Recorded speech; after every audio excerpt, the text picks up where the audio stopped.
Hi friends, ఎలా ఉన్నారు? 2024 group 2 paper 4కి సంబంధించి కీ రిలీజ్ అయింది కదా.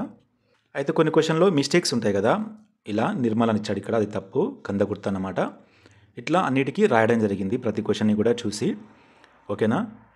అయితే దీనికి సంబంధించిన పీడిఎఫ్ మన తెలంగాణ ఉద్యమ చరిత్ర కన్ఫ్యూజన్ పాయింట్స్ కోర్స్ ఉంది కదా, ఆ కోర్సులో ఫ్రీగానే అప్లోడ్ చేసిన. ఎవరికైనా కావాలంటే చెక్ చేసుకోండి. అయితే ఒక 2-3 క్వశ్చన్స్ ఇందులో నాకు డౌట్ ఉన్నాయి, సో వాటికి డౌట్ అని మెన్షన్ చేశాను. అండ్ అలాగే కొన్ని అన్నీ సరైనవే అని ఉంటాయి, వాటికి రాయాల్సిన అవసరం లేదు కదా, మనం రాయలేదు. అండ్ కొన్ని కాలక్రమంలో అమర్చండి అన్నాడు, వాటికి సంబంధించిన ఇయర్స్ రాయడం జరిగింది. ఓకేనా? ఇట్లా 150 క్వశ్చన్స్కి చెక్ చేశాను, అన్నీ రాయడం జరిగింది.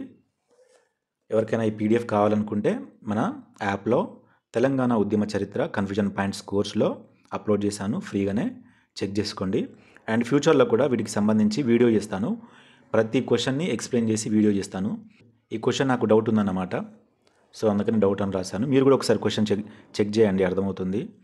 అండ్ ఇంకో క్వశ్చన్ చూసినట్లయితే, ఒక క్వశ్చన్ చూపిస్తా, ఒక్క నిమిషం వెయిట్ చేయండి.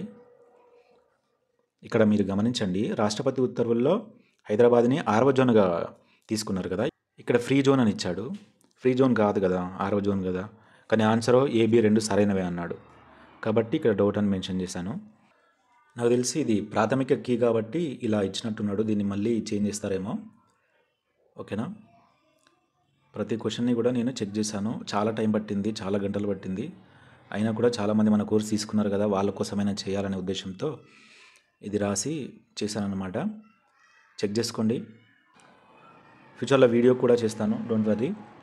అండ్ ఈ వీడియోని ఖచ్చితంగా లైక్ చేసి మీ ఫ్రెండ్స్కి షేర్ చేయండి, ఎవరైనా కావాలనుకున్న వాళ్ళు తీసుకుంటారు కదా. ఓకేనా? సరేనండి, నెక్స్ట్ వీడియోలో కలుద్దాం.